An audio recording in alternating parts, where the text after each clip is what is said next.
Assalomu alaykum hurmatli Universal YouTube kanali kuzatuvchilari. Sizlardan uzr so'rayman. Men 2-3 hafta, deyarli 1 oydan beri keling mayli vaqtim olmadi YouTube'ga qarashga.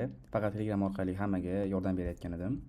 Lekin YouTube'dagi izohlarni ko'ryapman, juda ham ko'pchilik yozgan ekan, afsuski ko'pchiligiga javob bermagan ekanman-da. Shuni salom qilib, shuning uchun do'stlar, sizlarga yana aytaman. Sizlar uchun mayli bu meni xatoligim bo'ldi, sizlarga javob bermaganim. Mana bu lichkam, Telegram lichkam. Yozinglar shunga Yakubxon. Hamma savollaringizga qo'limdan kelgancha javob beraman do'stlar. Shuni ham hisobga olingki, lekin juda ham ko'pchilik yozyapti talabalar. Xuddi mana bu yerda ko'ryapsizlar-ku qancha ko'p. Telegram ham shuncha ko'p bo'lyapti. Masalan, menga soat 5 da yozsangiz, soat 7 yoki 8 da javob berib qolish mumkin. Orada pauza bo'ladi. Shuning uchun qo'rqmang, lekin baribir javob beraman buni savolingizga.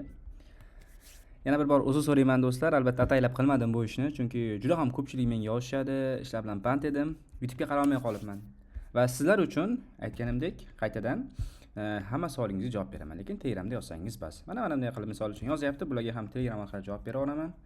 Shundan keyin sizlar ham Telegram orqali bemalol savol yo'llashingiz mumkin.